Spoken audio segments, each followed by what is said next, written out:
Welcome. What's going on, y'all? Welcome back to the Check Swing Podcast with myself, the brains and brawn of the situation, Coach Santa, and of course the Hall of Famer Rob Battle.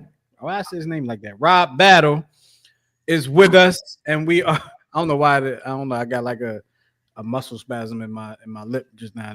The word came out wrong, but anyway, either way, we are back for the Check Swing Podcast a little bit later, and actually 24 and a half hours later than what we usually are on. But things happen, life happens, and we're here today. So welcome, people, welcome. Do this real quick. Okay, and first and foremost, I got to ask my folks how they been. So Rob, Miguel, how y'all been? I'm good. Good week. Weather's breaking, starting to become spring, which means allergies in baseball. Definitely means allergies in baseball. I'm not looking forward to one of them. I tell you that right now. I've watched a couple baseball games already, so definitely feeling that part of the spring coming. Rob, how you been, man? It's been a couple weeks.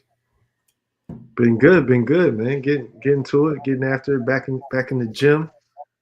Told y'all don't know if y'all check my latest little story. You boys in there throwing up 315 easy on the bench. It's been a minute. It's like riding a bike though. Rob's on a comeback tour. He's coming out of retirement. He's coming back. He's coming out of retirement. I didn't even get back into the workout groove yet. That's all. That's 315 easy. Just rip it out.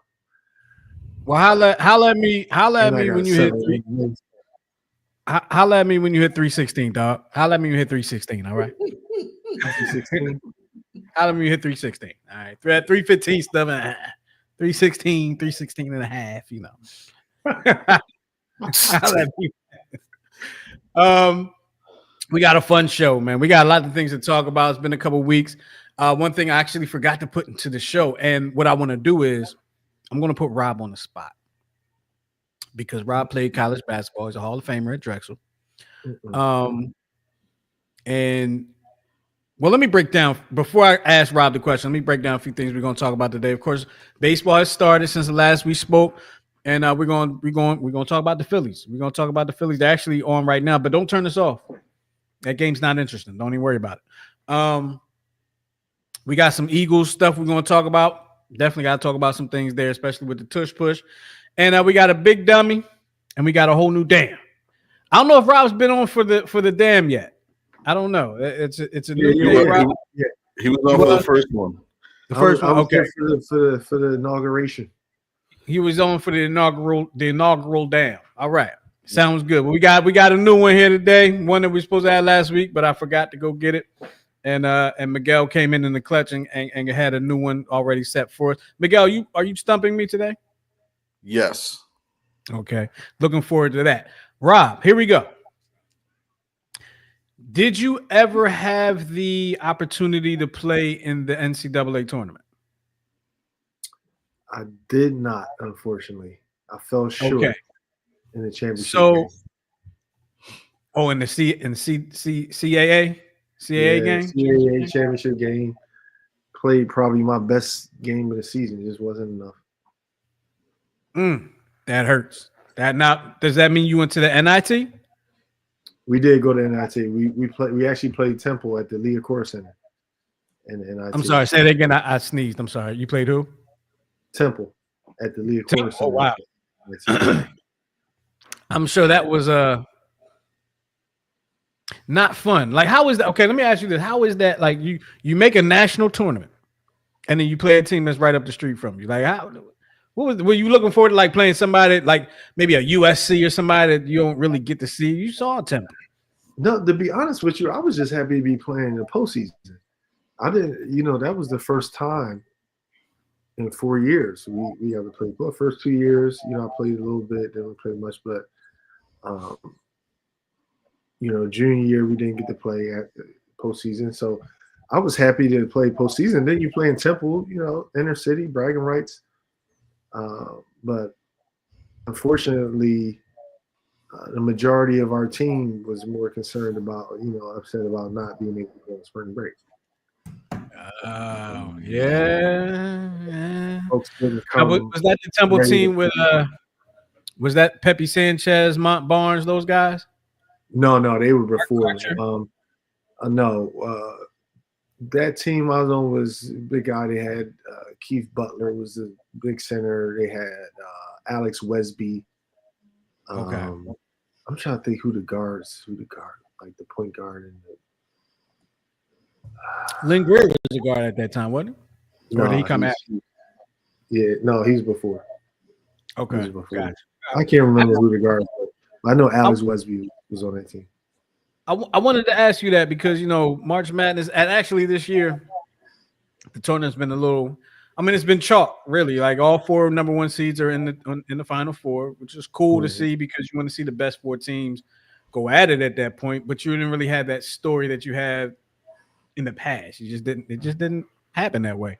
But we can get into that a little bit more a little bit later.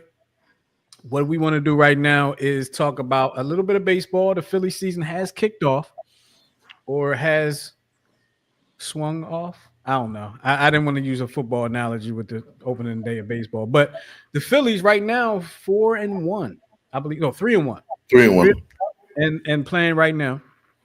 And I'm going to pick my feet up because I have some opinions early on, and that's it's the football aspect, but I'm going to preface it with every year I complain about people having them early feelings when they say, "Oh, we're going to the World Series" because they swept the Braves in the first series. I have some feelings, but Miguel, I'm going to let you talk about it, and I know you're going to attempt to talk me off the bridge, which I'm not on the bridge, but you're going to try to soften the blow. You're going to try to make the Phillies look better than they are. But go ahead. To the contrary, my friend. Yes. What does it always come down with me? It always comes down to the bullpen, which I don't think they've necessarily have solved. And I only say that because Jesus Luzardo came out and pitched a wonderful game. I think it was 6 innings, 11 Ks. Now he has this sweeper pitch, which is a modern day way of saying a sliding curveball or whatever. He wasn't the one to give up that home run? No. I thought okay, so it was somebody okay. No, because he came out. He only gave up 2 runs that game. I'm thinking Christopher Sanchez. I was thinking of the other day with Christopher. Yes, yeah. But he was the one I was worried about mainly because you were worried about him too because he had the shoulder, the pitching shoulder and the back, which is 2 areas that you don't want a pitcher to have, injuries in. But 11 Ks in the first start through 6 innings.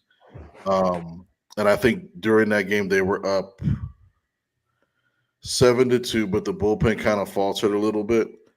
And again, with baseball, it's tricky because you can literally not watch for like a month and then pick up kind of where you left off. And, it really comes down to August and July, August, September. That's really the 3 months that, you can tell what the Phillies are going to be or what they are. I mean, 3-0.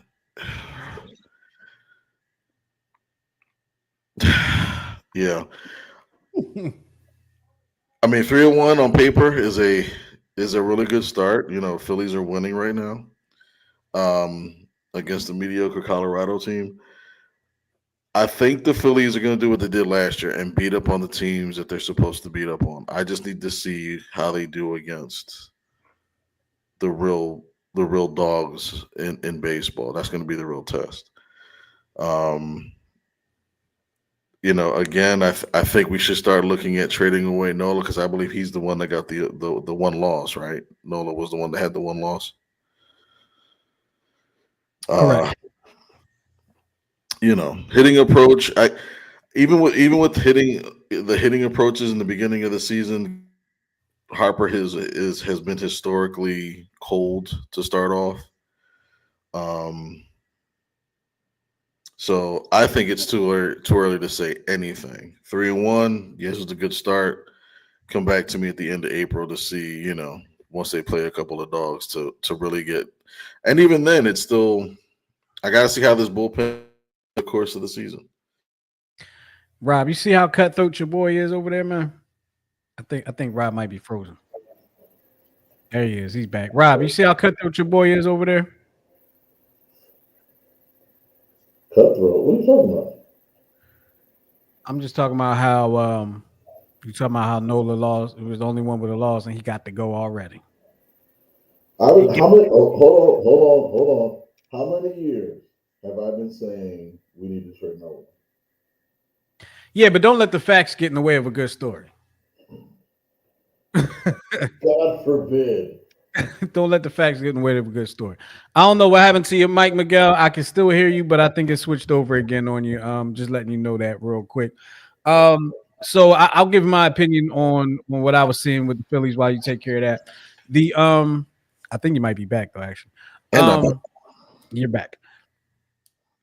What I saw in the 3 wins, and mind you, I did not really see the loss. I was at a rowing competition, so I didn't really see it. Were you competing? I'm joking with you. No, absolutely not. It was my daughter. Down Kelly Drive. But I saw what I saw last year, and I don't like it. I'm not excited about it, right? I'm watching the game, and I'm seeing them struggle mightily at the plate. First game, I'm gonna set the first game aside, although they struck out 19 times. I'm gonna set that one aside just because people kept talking about there were shadows and stuff like that. Both teams struck out quite a bit in that first game. But the rest of the game, I mean, the games we won, we kind of had to rely on the long ball. We had to rely on that home run ball. I don't like that. Because what have we seen the last few years? Even the year they went to the World Series, you get hot, you get cold. You get hot, you get cold.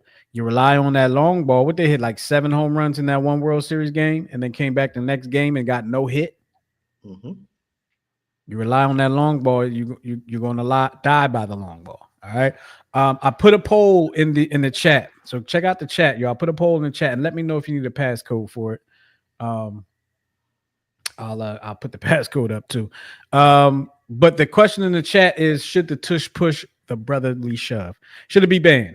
We're going to talk about that a little bit later in the show, so definitely make sure y'all stick with us to talk about that. Also, I'm getting the phone lines opened up so y'all can give us a call when you get an opportunity. You want to talk about something that we've been talking about here, or of course you can hit us on the the text line, right? The text line at 484-606. It's so hard for me to say this number. 484-606-06 606-6061. There we go. 484-606-6061. Who chose that number? The automatic number chooser that gave me. I probably had an option. I was like, "Ooh, that one's cool. Let me pick that one," but didn't think about me having to say it out loud. You were like 606-6060. I said it wrong. 606-6061 is the number to text. That's the text line. Hit us up. You saw that number and you were like, "This sounds sexy." No, it sounds like you're saying sex over and over. That's what it sounds like. Well, it probably goes over well for like a quiet storm. Me on the text line, 484-606-6061. See that? Sexo1 or whatever it is. Yeah. Hit me up. We talking bats. Before we get into the conversation about the bats, because Rob, have you heard about these bats that the Yankees and maybe a couple other people have been using? And the Yankees they started off the game the other day. First 3 pitches they saw were home runs, and then the 4th guy hit a home run as well. With these new bats that they have, we're going to talk about it in a little bit. I just want to know if you had actually heard about it, and it looks like maybe you haven't, but it looks like you're intrigued. No, I have not. I have not heard of. Are these like aluminum bats? Like what are we doing? No, these are still wood bats. They're referred to as torpedo bats. Stay with us, Rob. Stay with us. We're going to talk about it. You're going to enjoy this one. Before we do, let's talk about this. These umpires and their. I feel. You know what, Miguel? I feel like when you put this stuff in there, I feel like you're lobbying for like the automatic umpire. Here's the thing. I'm not either way.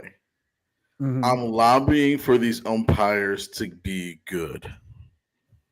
I'm lobbying these umpires to give a damn enough to care about their craft, to give a damn about the game of baseball, and actually care about making the correct call more often than not. Yeah, I wish they would too. Sometimes they just get it wrong. Because I mean, I get it. Video replay is useful for certain things, right? In soccer, they've perfected it, as far as like, goals, as far as offsides, stuff like that. They perfected it in tennis as far as is the ball in or out, because I mean, yeah, it is hard to see with the naked eye a ball that's being hit at upwards of 9,500 miles an hour from like 40, 50 feet away. Yeah, that's kind of hard to see. Okay, yeah. But I'm sorry, ball in the strike. I mean, I get it. The pitchers are throwing hard. The pitchers are throwing harder, velo and all that stuff. But you should still at least be in the vicinity. And some of these umpires are just like, and it's not even consistent. Sometimes it's a strike in the first inning and a ball and by the fifth inning. Yeah. Yeah, I mean, yeah. I feel like I was watching a game yesterday, and I don't remember who it was. I don't know if it was a college game or what. Anyway, it no, it was something somebody told me about. It was a story somebody was telling me about a kid who was getting mad because the umpire supposedly was basically the kid didn't like the umpire's calls, balls and strikes. Didn't like. So I threw a pitch. He calls it a strike. I throw it there again. He calls it a ball. One of those type situations. That can be very frustrating. Mm. That can be very frustrating. Here's what I will say. I've umpired scrimmages before, and I've tried calling balls and strikes in practice before, and in scrimmages. It is a very difficult thing to do. It is a very difficult thing to do. I've actually, after doing it, kind of gave umpires a little less crap. Yeah, a little less crap as a coach. Partially because I was your assistant, Miguel, and it was your job to give the umpires crap, and I you know, good guy.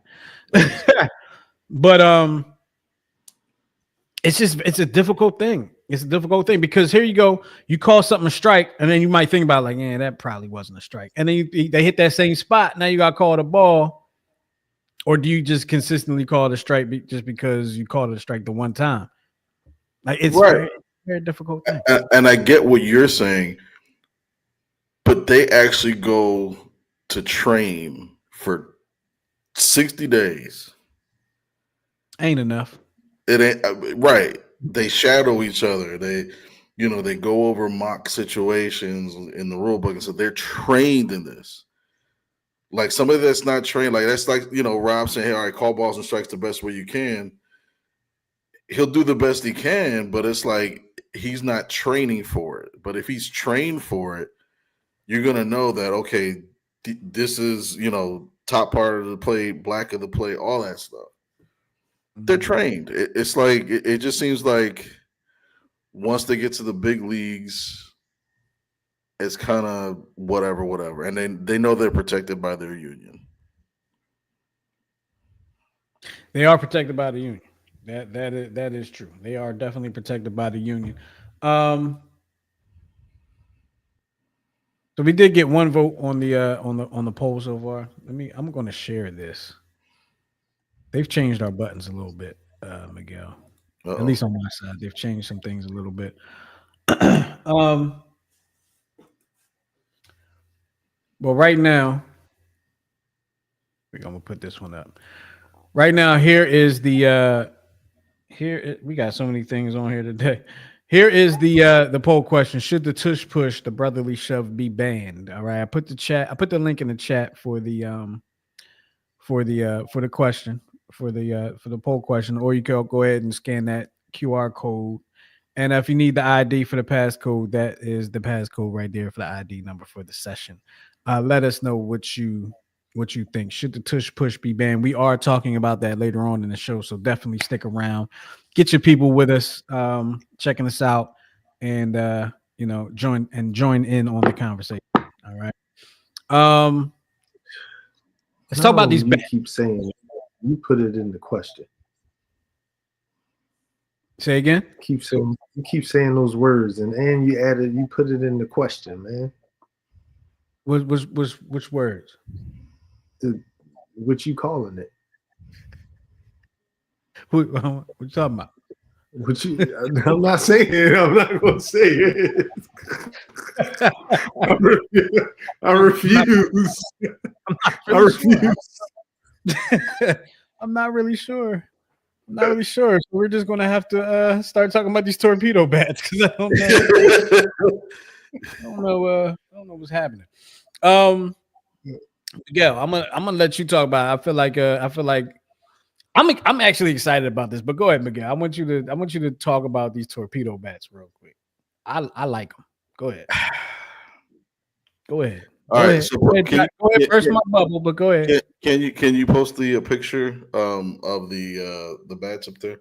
Because you have to kind of understand. So all right. So Rob, the bat up top is the quote unquote torpedo bat, right? And the bottom bat is your traditional conventional bat. So the New York Yankees, they have a guy that started, experimenting with how the bat is formed within regulation. So the interesting thing is that this is actually a person who was an electrical engineer at MIT, and he got his doctorate in physics from the University of Michigan. He previously coached in community college, stuff like that.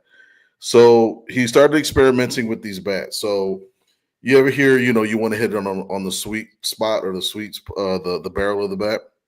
So the idea is the barrel of the bat. So the barrel it's about maybe like yay long. What is that? Like 4 or 5 inches or whatever. What they do is they actually hired somebody to take data points on every contact point for every hitter. And they figure out, okay, well, what part of the bat are they hitting the baseball with more consistently? So what they have done is that they customize the bat based on how often they hit in the barrel area, and they just move the barrel a little bit.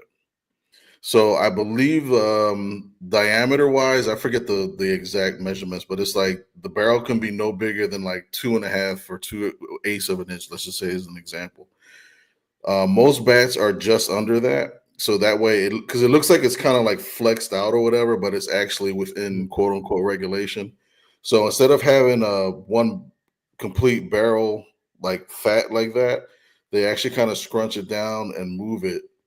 So that way, it when you hit that, when the ball makes contact, you're gonna do a lot of damage.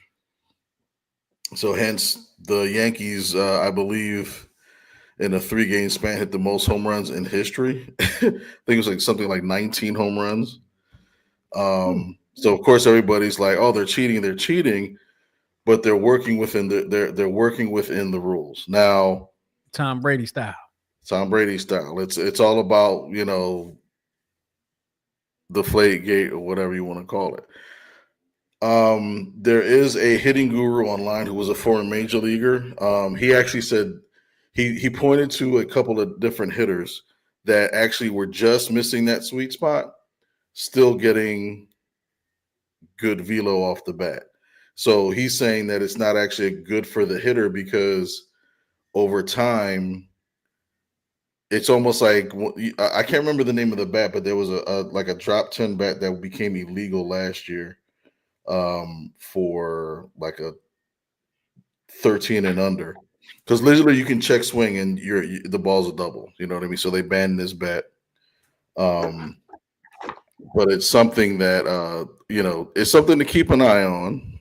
I will say that. Because more players are starting to request these customized bats. But MLB approved it. They approved 41 different manufacturers to make these torpedo style bats. So the torpedo bats do not violate MLB's rules. So under the rule that is in question is says the bat shall be a smooth round stick no more than 2.6 inches in diameter at the thickest part and not more than 42 inches long. I didn't know that bats could be that long, but apparently they can. And it should be one solid piece of wood. So as long as it reaches those diameters, then they're good. But I don't see a problem with it. Because here's the thing. Go ahead, Rob. When you look at it, I'm like, well, why wasn't this thought of before? Like the one on the top just looks like it looks like it could do a little more damage. Right. Mm-hmm. Absolutely. I'm on that same line. I'm along that same line. Get it on that spot. It's bye. I don't see, first of all, let me just say this. Mm-hmm. Shout out to the Yankees for keeping this under wraps and not using them in spring training, because we didn't hear nothing about it until the first game of the season. I'm assuming they didn't use them in spring training. Shout out to them for that. Number two, shout out to them for getting this new technology and really, being able to work with it. As much, I'm not a Yankees fan by no means, but I believe that this bat is exactly what the Major League Baseball wanted and needed.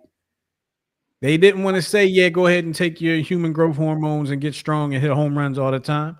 But if this bat is within the rules, let's do it. Let's bring the eyeballs back to the game. And we know that's what it's all about.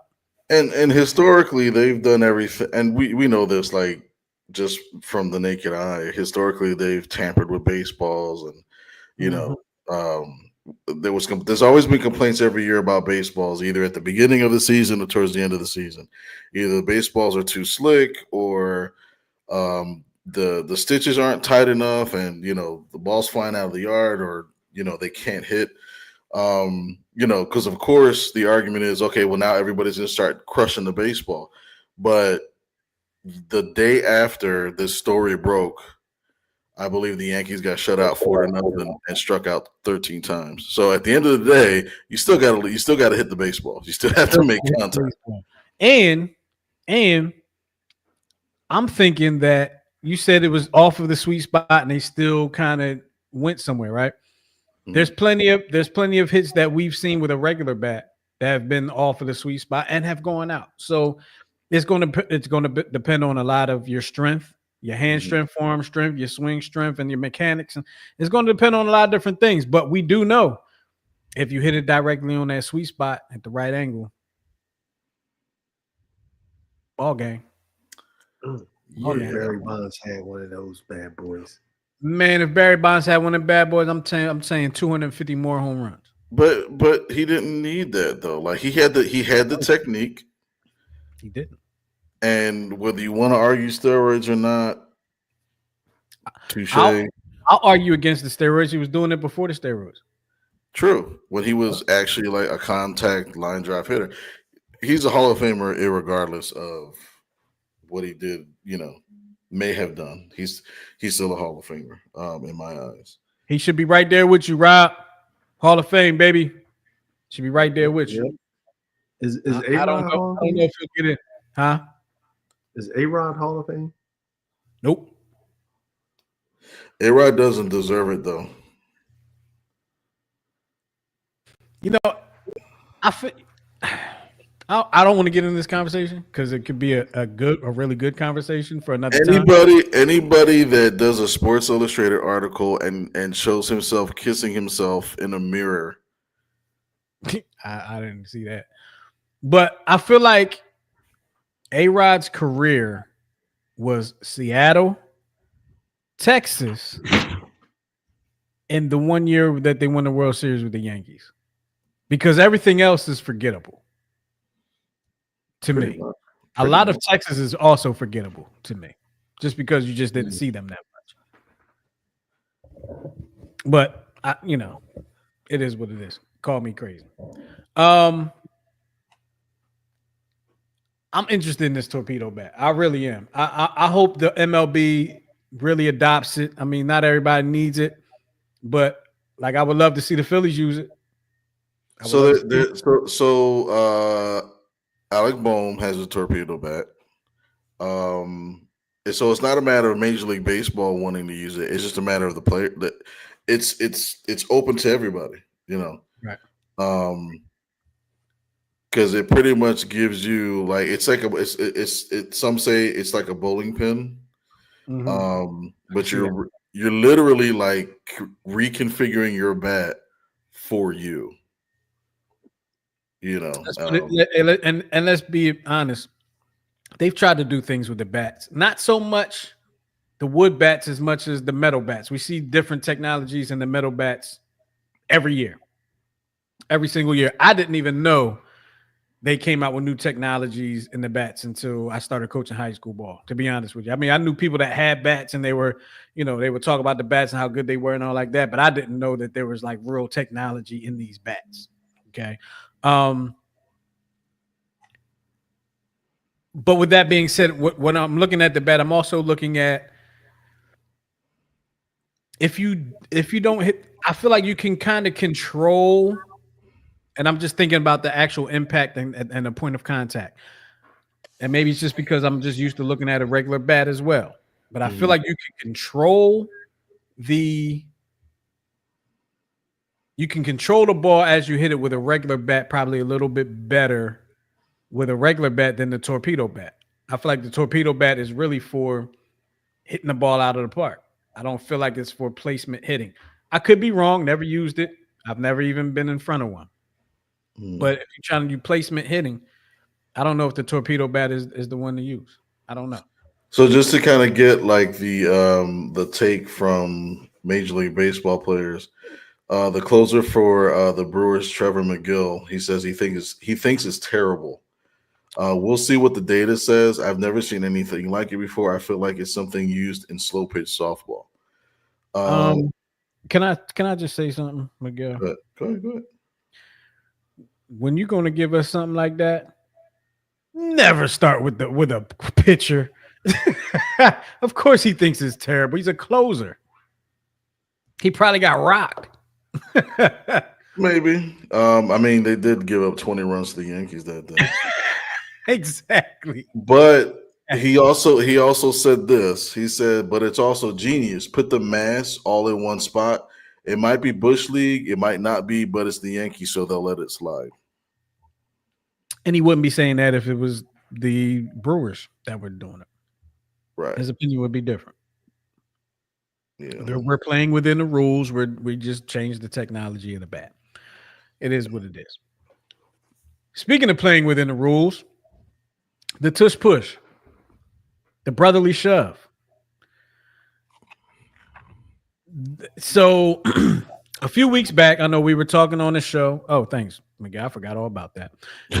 2 weeks back, we were talking on the show. And they were talking about, it was about 2 weeks after the Super Bowl, after the Eagles won the Super Bowl. They were talk about the Packers wanting to get rid of the tush push, the brotherly shove, excuse me. And then there was then the Bills joined in which the Bills run the brotherly shove. Well, they run the tush push. The Eagles run the brotherly shove. They run the play the second most behind the Eagles. And then you got a few more teams joined in. Eventually, they got to the point where they had 14, I want to say 14 or 16 teams saying yes, they want it banned. Mm-hmm. And they didn't get the vote. They needed 24. They didn't get the votes they needed, and they're going to table it. So you put it to a vote. You didn't get the votes that needed to change it. So you table it. So that just tells me the brotherly shove is going to be a thing of the past. I feel that way. What do you guys feel? Do you feel like since this has happened and the way it has happened that this thing is now a thing of, I'm talking about the vote that is now a thing of the past? Or do you think they will get the votes that they need? Unfortunately, probably. The issue that I have is like the 49ers pretty much invented the West Coast or were the first team to be this successful with the West Coast offense. Short dink and dunks, slants, and stuff like that. Couldn't stop it. Nobody bitched about it like the Green Bay organization. And you know, all these teams that are complaining about it, they keep talking about all the potential for injury. Not one single injury has happened on the Tush Push. Not one. And then there's some that argue that it's not a competitive play. It's so easy. You pretty much know what's going to happen. Okay, learn how to stop it. It's like it would be like not it would be like now changing the rules for Stephon Curry, and now he can only shoot threes from the opposing 3-point line because it's too easy. You know what I mean? It's like it's girly high school stuff. Now let me play around with this for a little bit, guys. I'm going to say this and I'm going to give you a situation. Okay. First, I'm going to say this. Do you think they would care if it was the Carolina Panthers doing it? Being that the Carolina Panthers were like the worst team in the league this past year. Do you think it would still be an issue? And I really don't think it's an Eagles thing per se. I mean, it feels that way because, we're here, we're fans of the team. But I do think it is a competitive thing where they know they can't stop it. They don't have the personnel to stop it. Every time we play this team, we're not going to be able to stop it. Do you think if the Carolina Panthers were doing it and still losing games, that people would care? Or these teams would care? That's the question for you guys. You guys feel free to answer it. Or not. Go ahead, Rob. I'll let you go first. Well, nobody really cares if anybody's doing anything.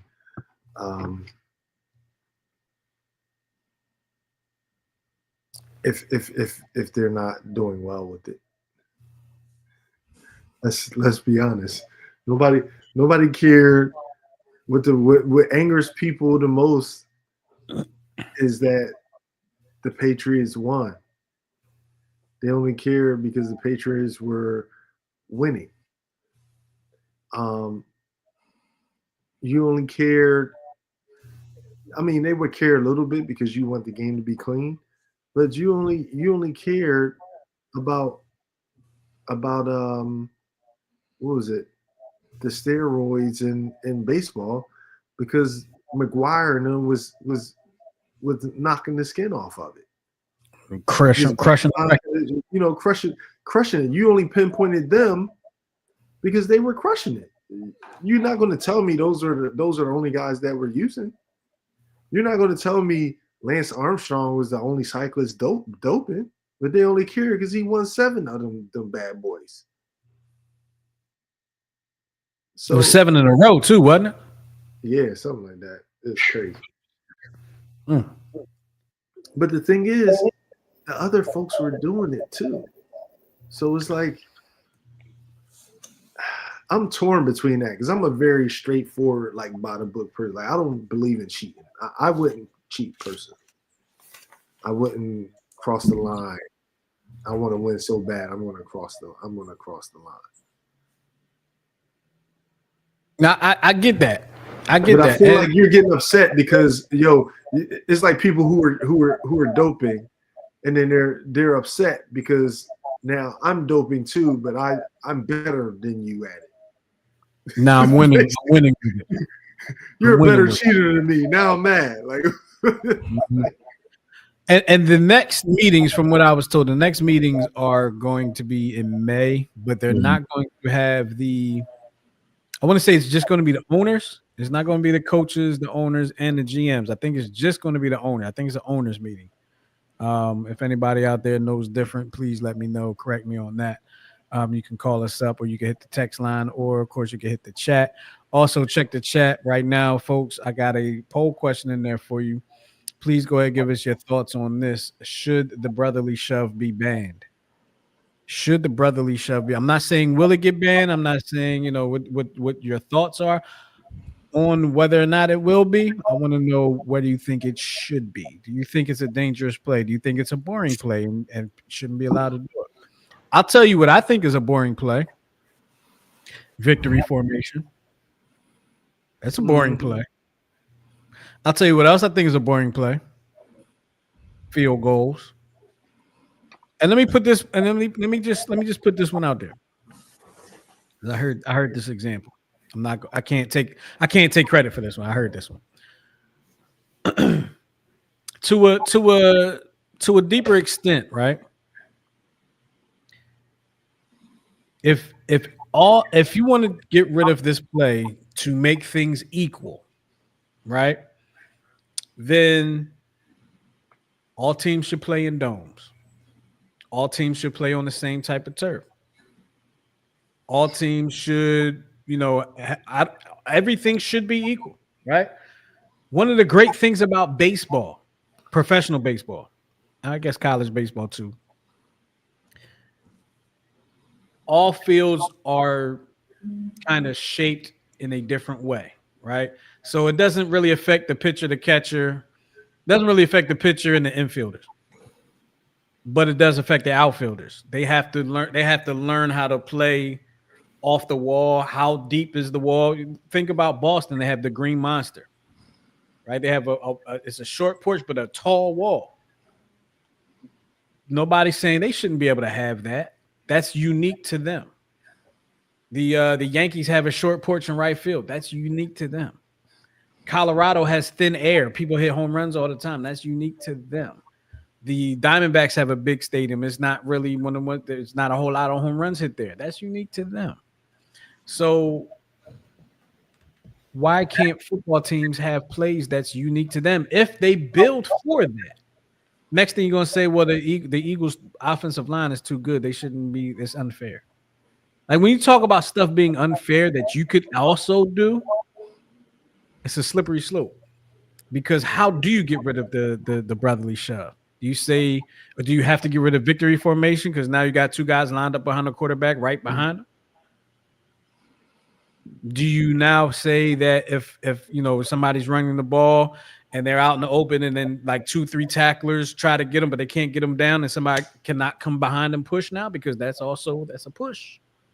So they got to be careful how they do it. Miguel, I didn't get your opinion on this. I want to give you a chance to talk about this. How are you feeling about it? I see what people say on the defensive side of the ball because you're actually not allowed. They remember they banned like the pushing of linemen into the offense, mainly on field goal kicks and stuff like that. Right. But on defense, you're not allowed to do what you can do on offense. But it's like, again, tying it back to what I'm going to say, gambling. Offense is always going to have the advantage. You know what I mean? It's like you're not going to ban this play if you want to include it in the arsenal of things to bet on during an NFL football game. I feel like just to counter that, I feel like if I'm a casino or if I'm a sports book, I feel like I might be able to make more money off of bettors with the play not being banned, because now you're putting Jalen Hurts' yardage number, first down number, the Eagles' first down number, whatever, at a certain spot. You ban this play, now you're making it lower.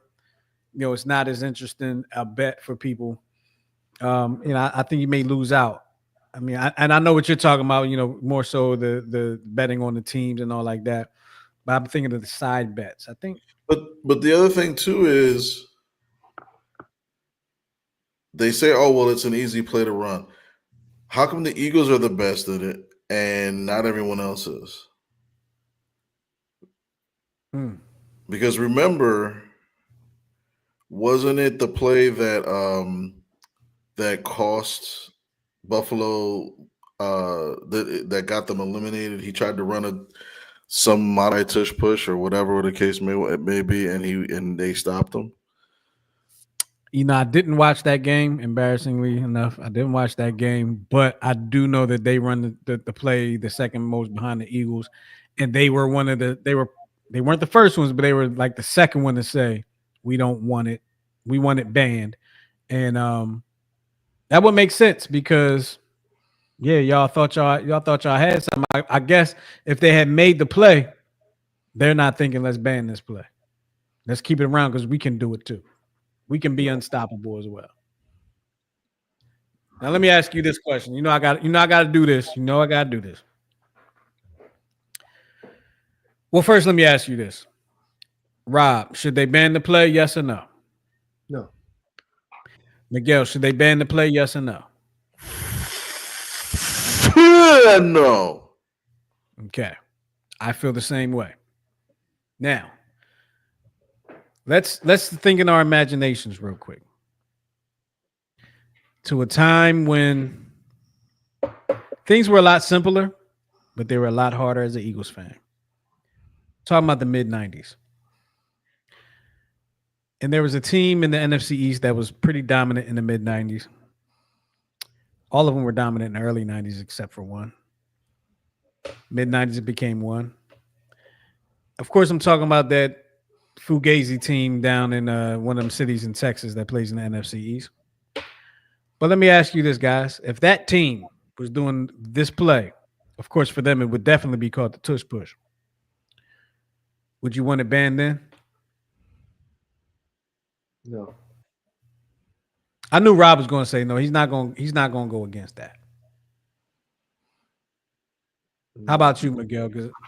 No, I would be more concerned about finding the hookers and the cocaine that Michael Irvin's smoking. Why you want to find that? Because Just suspend him. Kick him out of the league. I probably would want it banned. I would probably say, y'all, the only reason y'all win because y'all doing that stupid play. Because back then I ain't really know as much as I do now, and I wouldn't have really much to say. So I think I would want it banned if it were that team doing it.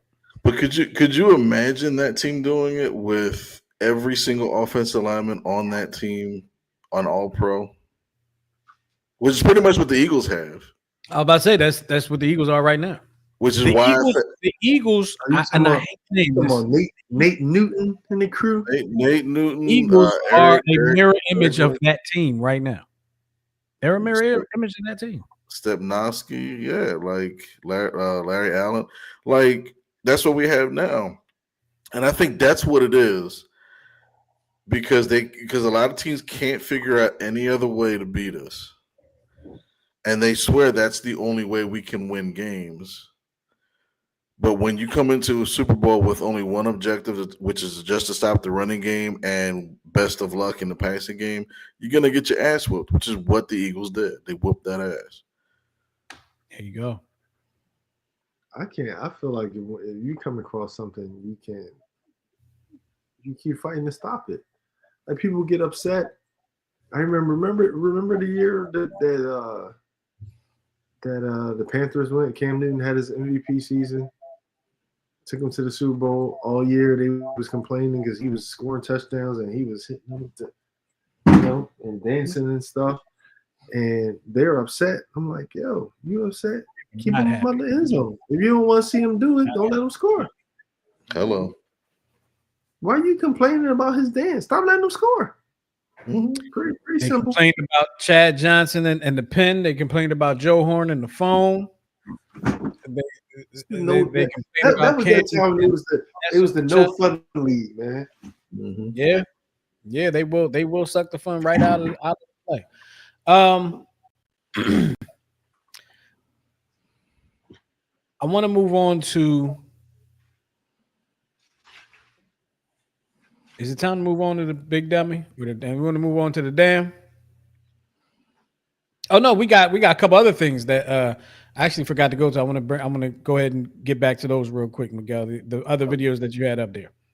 Well, the one. So this one we don't have to do because that was the first thing, and that was the video. I was about to click on it too. Well, that was a video to prove the point of the missed calls, but we're kind of off of that now. So okay, well we can bring it up next week because there's going to be more. There's going to be a lot more. But we have so then so I removed the other two. So then there's that college one. So I can set it up though. Okay, set it up. All right. So the question is going to be: is this Bush League? Okay. So baseball game. This happened at a SEC baseball game. SEC has a unique rule about getaway day games. So getaway day games are like games that pretty much start like around 1:00. So the rule says that no inning can begin after 4:30 p.m. local time Sunday on the final game of a series. Good so far? Yep. So the rule is supposed to ensure that teams can travel without major delays and allows athletes with Monday classes ample time to return to campus. Okay. So the time right now that you're going to be watching is the last minute of this game is 4:27, I believe. And so it can't start after what time? Can't start a new inning after 4:30. Okay. All right. So we're ready for the video now? Go for it. All right.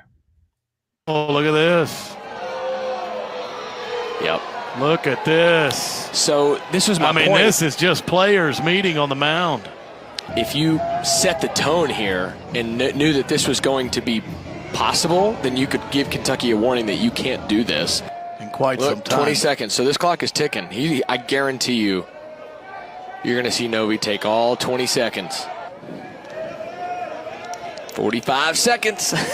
It's like basketball now. The clock is ticking. Oh, this meeting on the mound. Now, Mike Early has something to say about this. Well, that'll do it. This is A&M's last chance now. And Mike Early may be directing this at Nick Mingione.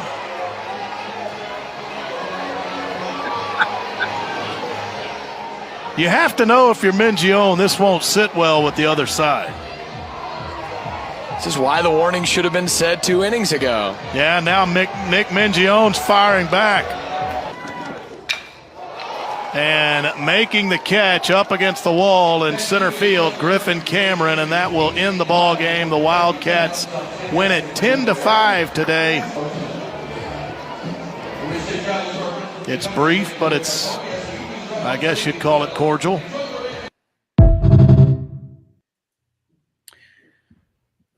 I'm gonna let Rob go ahead and tackle that one first. I already know where he's going. Go ahead, Rob. Man, it's like what I have been the victim of this playing high school basketball in Philadelphia. And I've been on the court where a team had an 11-point lead going in the fourth quarter. I think it was Lamberton. And they literally held the ball the whole quarter. So it's like high school basketball in the state of PA. They need to have shot clocks. And this is part of teams take these strategies. And they see that as a strategy to win. I don't agree with it. I will never agree with that. Like that's ridiculous. I don't even know what. Yeah, no. I don't know what to say about that. That's cowardice. I couldn't even fathom up the strategy to do that if I was a coach for my team or be the player that had to execute that. He would have to take me out. It's interesting that you said high school because I actually forgot about this until you just said that. When I was in high school, we were in the playoffs. I don't remember if it was the district round or if it was the state rounds, but we were playing Pennsbury. It was overtime. We had the ball first. We got the ball first. Went down. We didn't score. Pennsbury then held the ball the rest of the quarter and went to take a shot, and they missed. And then we ended up going to another overtime. And they did the same thing in the next overtime. We ended up stealing the ball. Anyway, it ended up going like 3 or 4 overtimes. But it's interesting that you say that because it happens in other sports. Miguel, what were your thoughts on this? Or do you want me to go? We experienced that, you and I as coaches, because when we do travel baseball, all of the playing games are on a time limit. Right. You know, most of them are 150 drop dead or like 145 no new innings, stuff like that. So we experienced that, which I kind of hate, but I get it. You know, you have like 30 teams, you're trying to get, you know, all these games in and stuff like that. But at the college level, I mean, I understand the rule, but then it's like, if you know the game is going to be 4:30 at that set time, then maybe schedule a little bit earlier. But shoot, it started at 11, right? I remember, right. So you remember, this is my last game that I had coached with you at Penwood. It was against Chester, right? Mm-hmm. And I remember Christian was pitching, right? And that's when they started to really hone down on the pitch count rule. Mm-hmm. He was mowing them down left and right. He had like 13, 14 Ks. Mm-hmm. And then I think the last inning, he got to 90 pitches. All of a sudden, Chester stopped swinging the bats. Mm-hmm. Yep. They took 2 strikes. They took 2 strikes. 2 strikes. Yep. Right. Everybody had to take 2 strikes. So he got to pitch number 99. And of course, their coach is, 99. Mm-hmm. Okay. So we had to take him out. We had no choice. And he was pissed, and then we put in another pitcher who came in and struck the other guy out on 3 pitches. And that was that. So he wound up winning, I think, like 7-0. But what they didn't know was we had our best pitcher on the team in the bullpen. Right. So there's like, I'll just throw these 3 pitches and call it a season. Yeah, it's a little bush league though. I would say it's a little bush league because 3 minutes to go, just pitch. You know what I mean? Just come on. So I would agree with both of y'all that is bush league. It's bush league, and the funny thing about saying something is bush league, it just means that you're playing within the rules. It's not illegal. It's just you're playing within the rules, but when you think about it, that's the third thing we talked about today that's playing within the rules. But you got the torpedo bats, you got the brotherly shove, and now you got this, right? This is the most egregious out of the 3 to me. Because it's baseball, there's no time. There's no natural time clock in the game. But when I think about football, when I think about how the Washington Commanders beat the Eagles 2 years ago or whatever it was for the Eagles' first loss of the season, what did they do? They controlled the ball, kept the ball out of the Eagles' hands. That was kind of the recipe for a while of beating the Patriots. Keep the ball out of Tom Brady's hands. Same thing for the Chiefs. Only difference is in those games, there's a time clock, and you can kind of gauge it. But here's what really bothered me about it, right? At Texas A&M, was it Texas A&M? Yeah. He wasn't going to do nothing. He doing all that barking. He wasn't about to do nothing. He was not about it. Coming out the dugout. Come on, man. That's what kills me about baseball players and stuff like that. Come on, man. Come on. He's got to prove that he's going to go do something. Come on, man. Was that supposed to make the other coach stop doing what he was doing? He's got to prove that he has his players back. I get that. But if you're going to come out of the dugout to make you to say, you see, the other coach didn't come out the dugout. Of course, he ain't really had no business to. You're going to come out the dugout to make some type of point and act like you want to fight somebody. Mm-hmm. Make your way across that field to the other dugout. if that, I mean, you know, I'm not promoting violence and all that, but what I am promoting is if you about that life, be about that life. I'm promoting. Don't do it for the cameras. That's all I'm saying. I think he was FOS, full of stuff. That's what I think. I think he was full of stuff. All right. So are we gonna go to the dummy and the damn? All right. So here is this the dummy? Yeah, here's the dummy. So this dummy is very similar. I'm sorry, I think it's a high school because I'm sorry calling him a dummy, but this is very similar to your big dummy from last week, Miguel. Very similar. Okay. Okay. And maybe I should actually share it.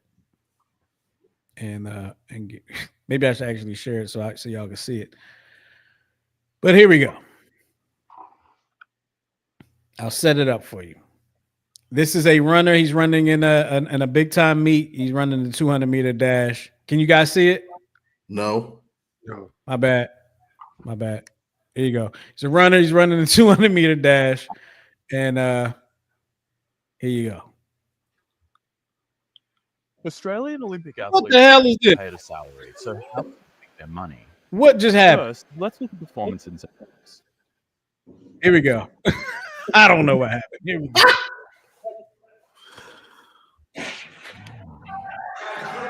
As you see, he gets out and he's moving. He's already broke his back. His way around the bend.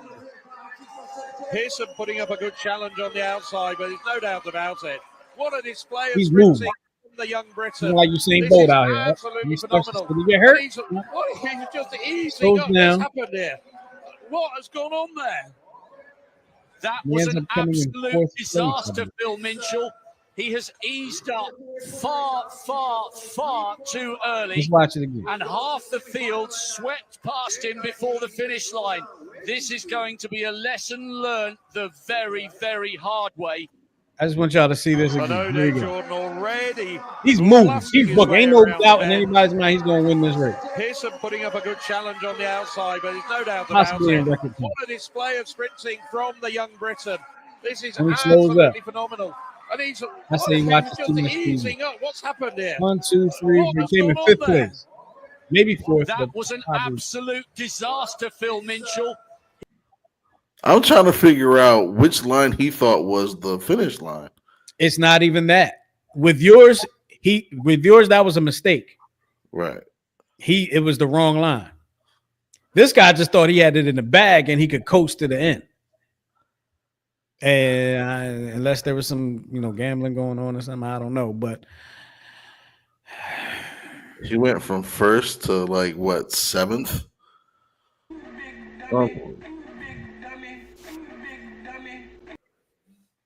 Hold on. You know what? No, you got it. No, I'm sorry. Here we go. I got to give him a better one than that. Come on. Come on, man. I would have killed for that kind of speed when I was running track. I can say that now that I'm way out of the range of running track. So here's the other one, guys. Here is the damn of the night. I actually got to share this one too. So here we go. Here's the damn of the night. And we've all been somewhere playing football in the street or something like that, right? I know I have. I grew up playing football in the street and having a good time. And then you find, some grass fields that you can play in and play football in and all like that. And, I'll just here you go.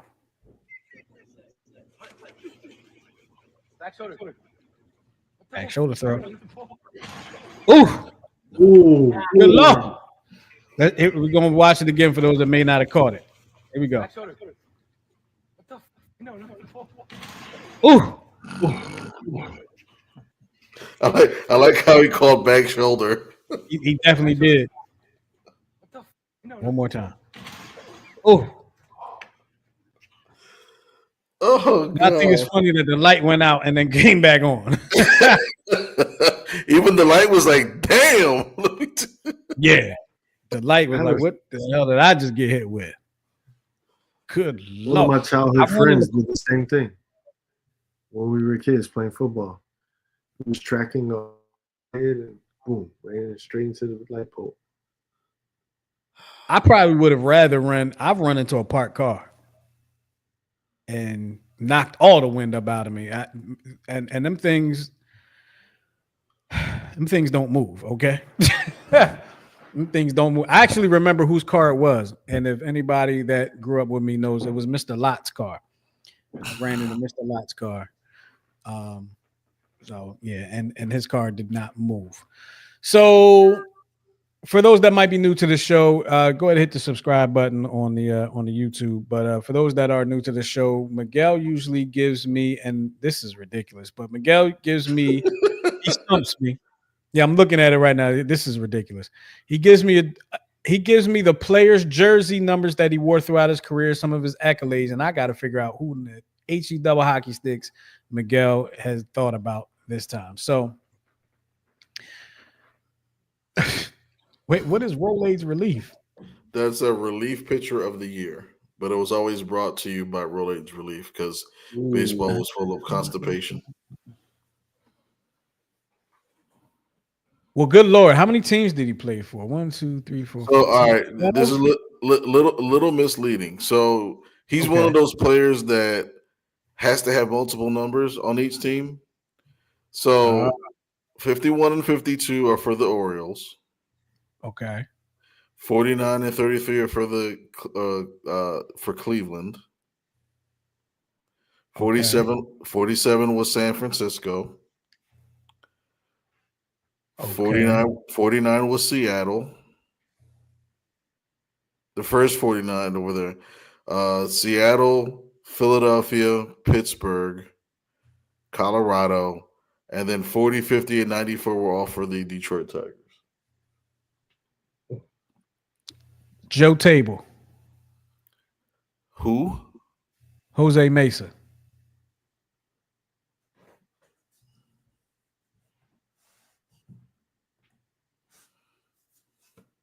Oh! God killing it. You killing it. Stop playing with me. Mesa. Stop playing with me, man. I didn't even know he played for that many doggone team. I had to give a guess. Wow. I had to give a guess. My guess was strategic, and I'm not going to give you my strategy because then you're going to start stumping me. What was your strategy? Not telling you. Let's just put it this way. My strategy probably won't work next week. Let's just put it that way. Okay. It probably won't work next week. I didn't realize he played for Colorado. I didn't. So my first memory of him is when he played for Cleveland, when he was playing on that team that went to the World Series. Mm-hmm. Roberto Alomar, Jim Tomei, Manny Ramirez, Manny Kenny Ramirez, Albert Bell. Albert Bell. Yeah, that whole squad. That was a squad too. That was a squad. That was a fun squad to watch. Albert Bell. Remember Albert Bell went after that money, and then when he came back, they started throwing green paper in the stands. I remember that, boy. They treated him bad, man. They did him dirty. Joe Table, go ahead, boy. Jose Mesa. Did he play for the damn? Hello. He played for the Phillies for 2 years. Was it 2 years? No, he played for 4 years, and at one point had the most saves in Phillies history. Until D. Gordon or until Brad Lidge? Neither, until a wonderful human being named John Papelbon. Oh yeah, him. I forgot about him. Okay. Yeah, so he has the current record. I think he has 112, and Mesa has like 104 or something like that. Man, I feel good. I got it on the free. You said go ahead and throw out the one that you're thinking. I said, no, I'm thinking Joe Table. Because I was thinking either Jose Mesa or D. Gordon, but I was like I'm not D. Gordon. Tom Gordon. Flash Gordon.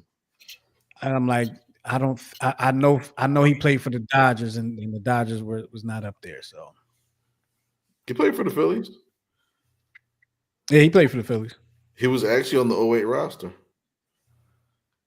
He started off the season on the Phillies roster, and because the last 2 seasons he had arm trouble. So I think 06 was his last like actual season. 07 he was starting to have issues.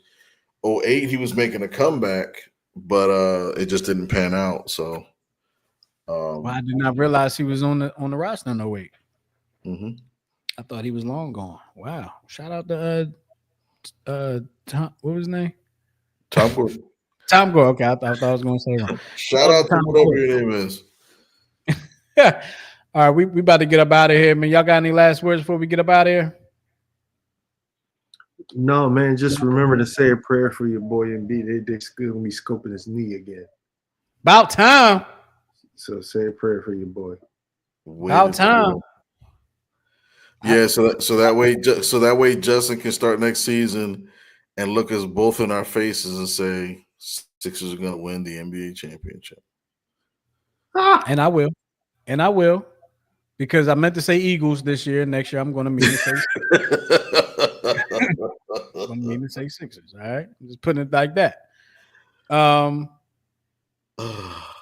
Yeah, shout out to him finally getting that knee together, man. He was waiting for it. Springtime. You could have got it done a while ago and been cool by the summer and been able to enjoy your summer. Now you can't. But whatever. Go ahead. No, go ahead. I was just going to say,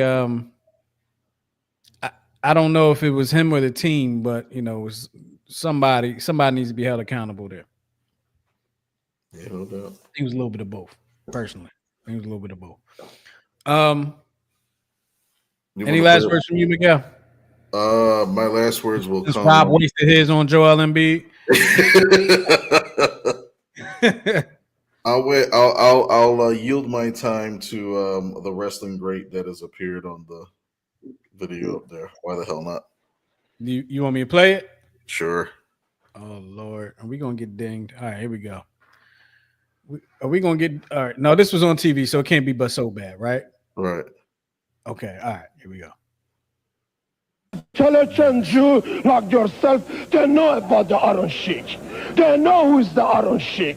They have the from John F. Kennedy Airport to the Los Angeles, California. They know who's the Iron Sheik. Now, Corporal Kirshner. Forever. Last time you was lucky that blonde was your partner. Danny Spivey. Exactly. This time just you and I. Precisely. Exactly. You better get ready because Sheik born ready. Cameraman, zoom. Zoom it. Thank you. Miami's night center. It's the first time I've ever seen that. Ever seen it. I don't know how he kept it together for Macho Man's promos, so because I can't keep it together now when I see them. I'll be cracking When up. the cream rises to the top. Cup of coffee in the Cup big of coffee. Cup My of man. coffee. Cup of coffee in the big time. Cup of coffee in the big time. All right, we gonna get about it. Y'all enjoy y'all Thursday, Friday, Saturday, Sunday. Rob, I don't know if you paid attention. Who you got Final Four wise? You got any any opinions on what's happening in this Final Four? I don't know, but I'm gonna pick for you real quick, just off the top. Okay. I'm gonna go Duke, and I'm gonna go